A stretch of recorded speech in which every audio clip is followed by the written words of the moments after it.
नमस्कार बच्चों। हम अपनी पाठ्य पुस्तक वितान की पहली कहानी है जिसका शीर्षक है सिल्वर वेडिंग। ये कहानी मनोहर श्याम जोशी की एक रचना है। तो ये पढ़ रहे थे। इस कहानी में हमने अपने जो कहानी के नायक हैं वाई.डी. पंत, या फिर इस कहानी में जिसे बार बार यशोधर बाबू कहा गया है, वे इस कहानी के नायक हैं। इसके बारे में हमें अधिक से अधिक पढ़ने को मिल रहा है। हमने अब तक पढ़ा है कि यशोधर बाबू हैं, वे थोड़े द्वंद्व की स्थिति में हैं। द्वंद्व समझते हो, ऊहापोह है। वो निर्णय नहीं कर पा रहे हैं कि पुराने मूल्य श्रेष्ठ हैं कि पुराने मूल्यों के साथ को छोड़ करके आधुनिक जीवन शैली को अपना लेना चाहिए। पुराने मूल्यों को छोड़ने से वे दुखी हैं, वहीं उनके बेटों के तरक्की से, नए नए उनके रीति रिवाजों से वे कहीं न कहीं प्रसन्न भी हैं। तो वे थोड़े मानसिक द्वंद्व की स्थिति में हैं। उन्हें समझ नहीं आ रहा है कि नया सही है या पुराना सही था। तो इसी में हमने वो पढ़ा था कि वे अपने कार्यालय से शाम को 5 बजे विदा होकर के भी रास्ते में जो बिरला मंदिर है वहाँ पर बैठ करके और अपना समय व्यतीत करते हैं। अधिक से अधिक समय अपना घर से बाहर ही व्यतीत कर जाते हैं, क्योंकि उनकी पत्नी बच्चों के साथ उनका मतभेद होने लगा है, इसलिए थोड़ी वो लेट घर पहुँचने लगे हैं। तो हमने पढ़ा था कल कि वे मंदिर से निकल करके और सब्जी वगैरह खरीद करके और अपने क्वार्टर के पास पहुँच गए हैं। अब देखो आगे पढ़ते हैं। इस क्वार्टर के पास पहुंचकर आज वाई.डी. पंत को पहले धोखा हुआ। धोखा किस बात का? आगे पढ़ते हैं। देखो, धोखा हुआ कि किसी गलत जगह आ गए हैं।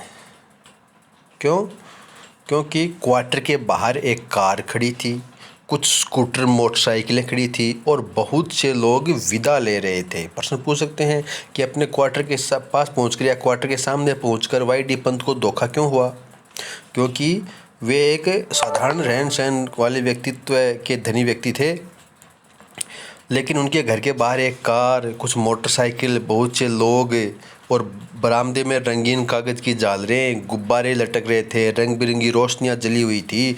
ये सब देख करके उन्हें ये भ्रम हो गया, धोखा हो गया कि ये मेरा क्वार्टर, मेरा घर नहीं है, मैं किसी और के घर के सामने आ गया हूँ।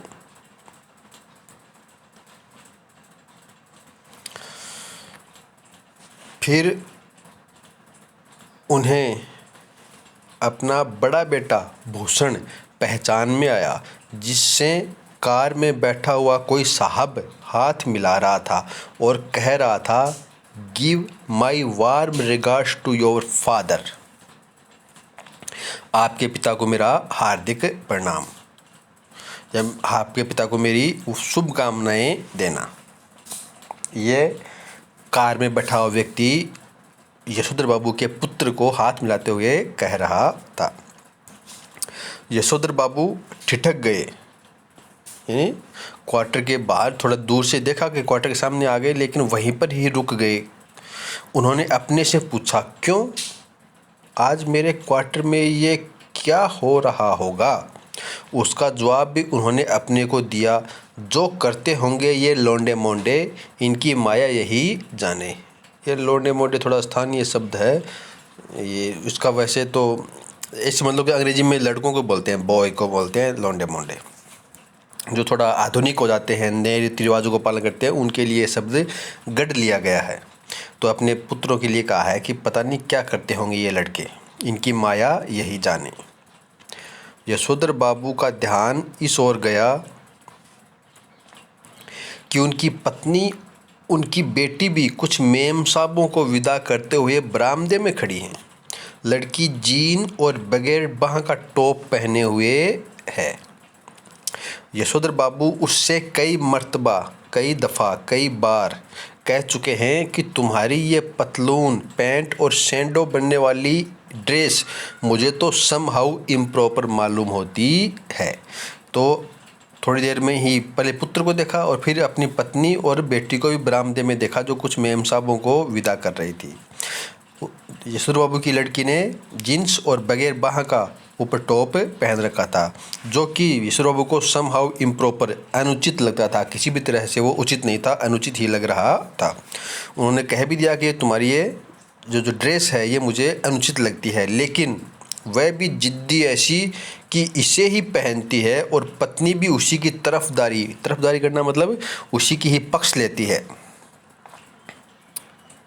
कहती है वह सिर पर पल्लू वल्लू मैंने कर लिया बहुत तुम्हारे कहने पर है, समझे मेरी बेटी वही करेगी जो दुनिया कर रही है। अब दुनिया क्या कर रही है? आधुनिक कपड़ों को स्वीकार कर रही है।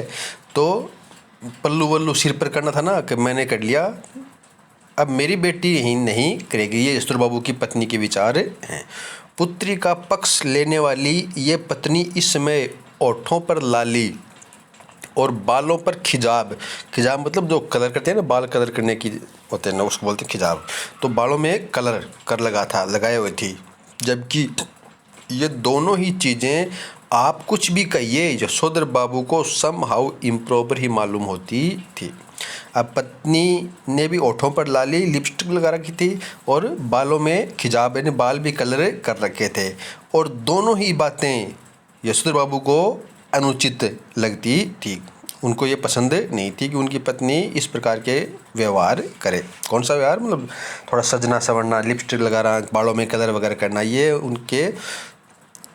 ये नहीं सोचते थे कि यह लगाना चाहिए। उनके अनुसार ये बातें अच्छी नहीं हैं। आधुनिक किस्म के अजनबी लोगों की भीड़ देखकर यशोधर बाबू अंधेरे में ही डूब के रहे। अब देखो अपने घर के सामने आ रहे हैं, पुत्र भी दिखाई दे रहा है जो अपने एक कार में बैठे हुए व्यक्ति से विदा ले रहा है, जो कि उनके ही कार्यालय का उनका बॉस है, उनसे विदा ले रहा है। उनकी पत्नी और पुत्री भी वहीं पर बहुत सी मेम साहबों को विदा कर रही हैं। फिर भी उनकी इतनी हिम्मत नहीं हुई कि वे अपने घर के अंदर चले जाएं। तो लोगों की भीड़ देख करके वहीं बाहर ही अंधेरे में ही खड़े रहे थोड़ी देर। उनके बच्चों को इसलिए शिकायत है कि बब्बा तो एलडीसी टाइपों से ही मिक्स करते हैं। अब देखो एलडीसी किसे बोलते हैं? एलडीसी बोलते हैं, इसका फुल फॉर्म होती है LDC lower division clerk. LDC full form है लोअर डिवीजन क्लर्क। अवर श्रेणी लिपिक मतलब जो बाबू होते हैं, पद में छोटे होते हैं, छोटे बाबू फिर अपर श्रेणी का हो जाते हैं, तो ये अवर श्रेणी के हैं, लोअर श्रेणी के। फिर यूडीसी हो जाएंगे, एलडीसी फिर यूडीसी पद में होते हैं। तो एलडीसी पद में छोटे होते हैं, तो उसके बच्चे शिकायत करते हैं कि बब्बा है ना, वे तो जो एलडीसी टाइप के बाबू है ना, उन्हीं के साथ में वे मिक्स करते हैं, उन्हीं के साथ ही वे हंसते खेलते बोलते हैं, मतलब उनके साथ ज़्यादा ही रुचि रखते हैं। जो पद में उनसे बड़े हैं उनके सामने वे नहीं आते हैं, उनसे ज़्यादा घुलते मिलते नहीं हैं।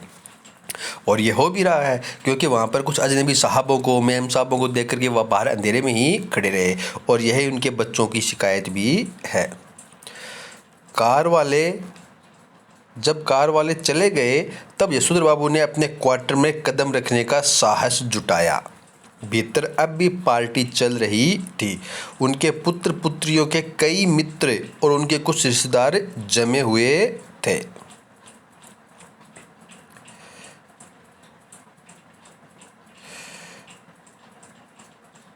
उनके बड़े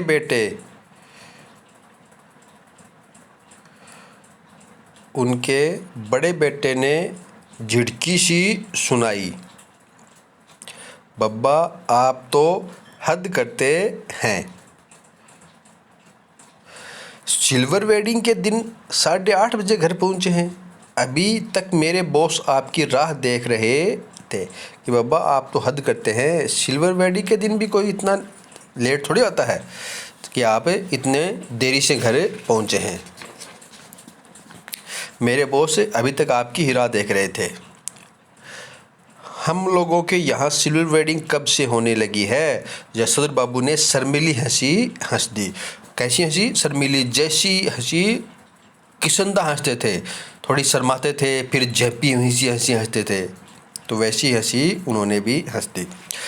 जब से तुम्हारा बेटा 1500 माहवार यानी महीने के 1500 कमाने लगा है तब से। उन्होंने कहा ना कि सिल्वर वेडिंग कब होने लगी, कि जो तुम्हारा बेटा 1500 महीने के कमाने लगा है तब से होने लगी।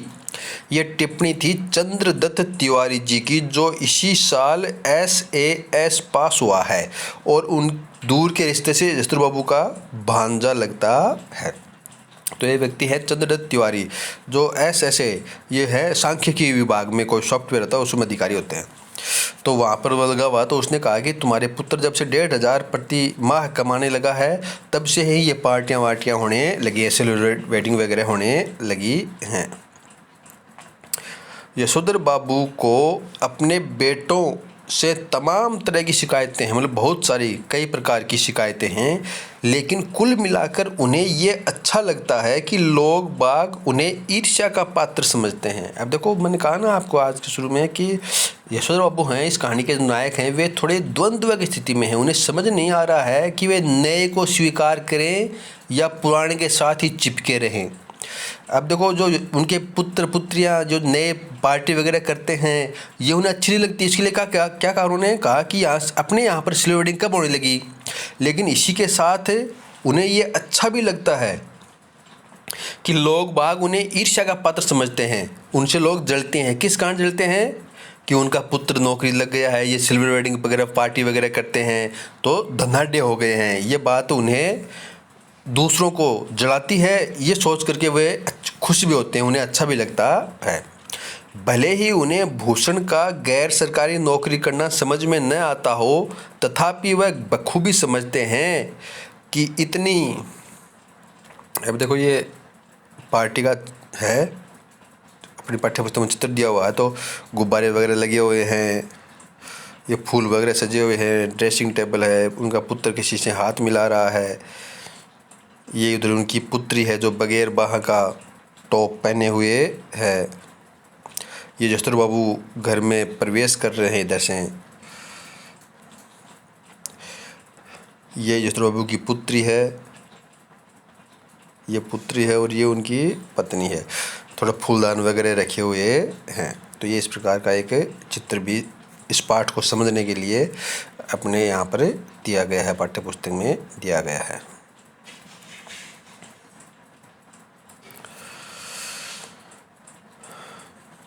तो मिश्रा बाबू को ये लगता है कि भूषण का गैर सरकारी नौकरी करना, मतलब प्राइवेट नौकरी करना, उन्हें समझ में नहीं आता कि वे सरकारी नौकरी क्यों नहीं करते।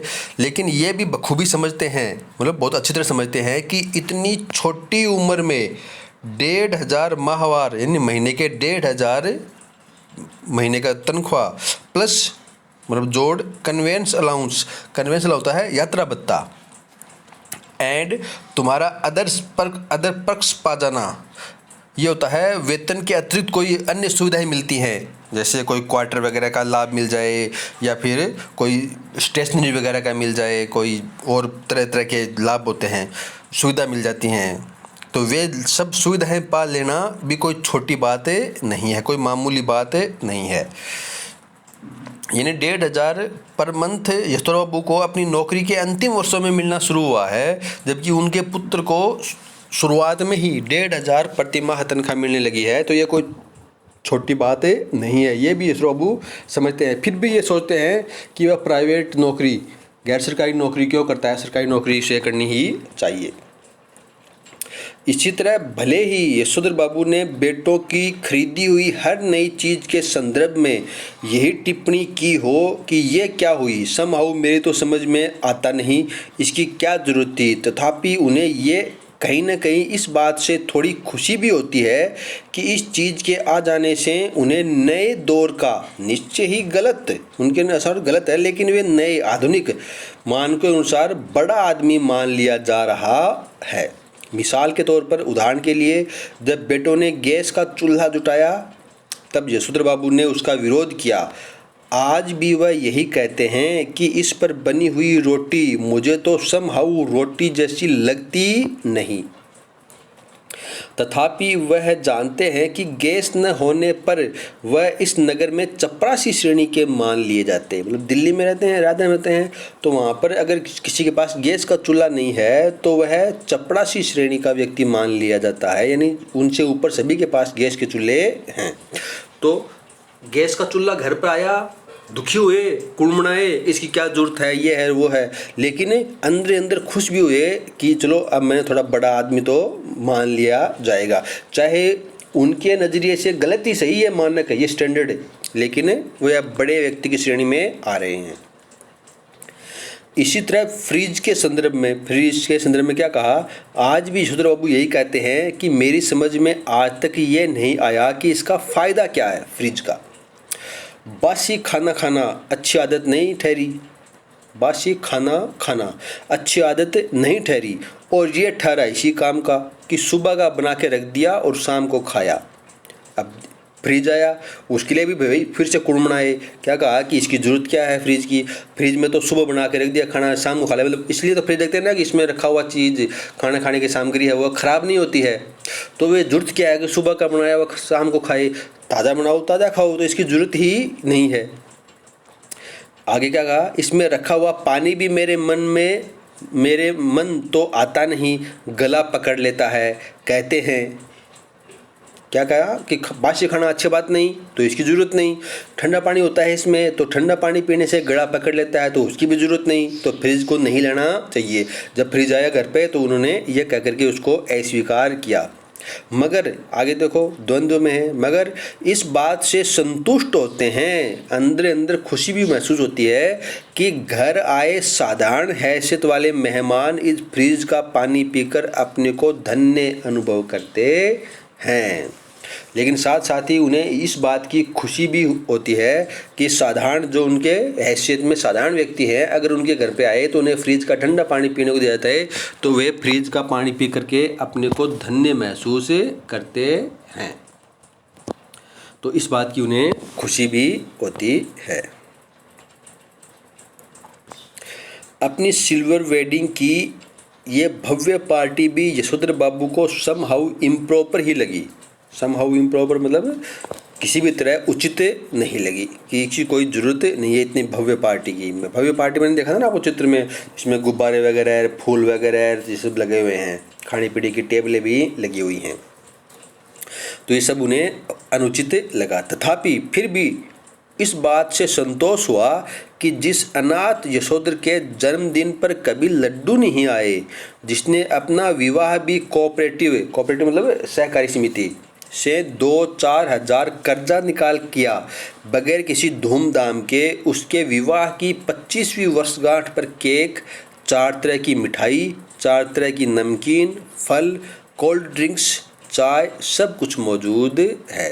देखो द्वंद्व में है फिर भी आज भी कि ये पार्टी उन्हें क्या लगी, समहाउ इम्प्रॉपर लगी, कि ये अनुचित है, उचित नहीं है, सही नहीं है, पार्टी की कोई आवश्यकता नहीं है। लेकिन इस बात की उन्हें खुशी भी है कि जिस यशोधर बाबू का कभी जन्मदिन पर कभी लड्डू नहीं आए, उनकी शादी की 25वीं सालगिरह पर केक, 4 तरह की मिठाई, नमकीन और फल और कोल्ड ड्रिंक्स सब कुछ मौजूद है। इस बात की उन्हें खुशी भी होती है।